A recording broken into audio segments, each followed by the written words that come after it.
to welcome Carla Antoinette L. Sagon with honors for her welcome remarks.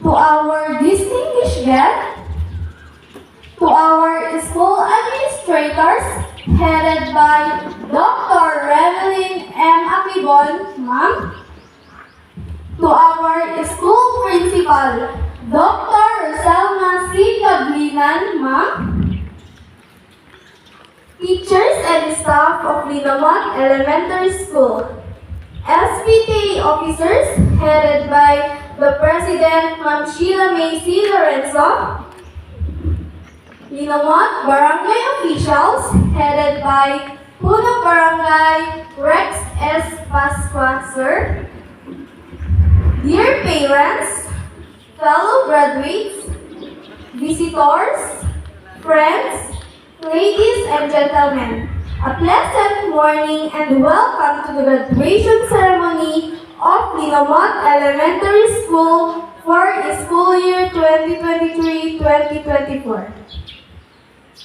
Ang pagtatapos ay ang pinakamahalagang pangyayari sa buhay ng isang estudyante. At dahil ito ang tanda ng pagtatapos ng ating unang yugto ng edukasyon.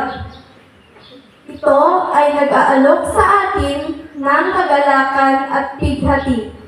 Kagalakan sa pagkamit ng ating mga mithiin at pighati sa pagpapaalam sa mga taong naging bahagi ng ating buhay.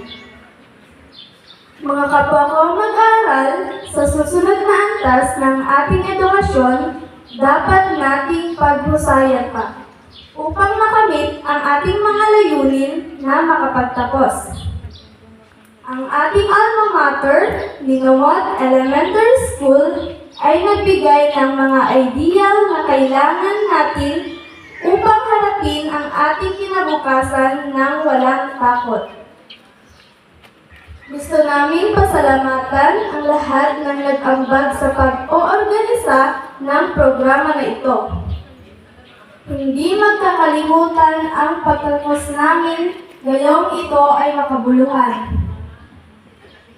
Salamat mga mahal na guro sa kaalamang ibinibigay ninyo at sa lahat ng itinuro ninyo sa amin.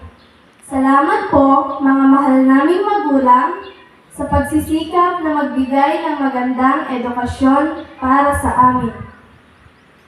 Pinahalagahan namin ang inyong presensya ngayon. Higit sa lahat, salamat sa Diyos sa lahat ng pagpapala. And now, dear parents and respected guests, on behalf of graduating class, I welcome you to this year's graduation ceremony. Soon, we will march on this podium one by one to receive the awards and diplomas. Fellow graduates, I wish you the best of luck in the years ahead. May the next years be delightful to all of us. And may God and His wisdom bless us with prosperity. Thank you very much once again. Welcome and good morning. Thank you, Carla. And now,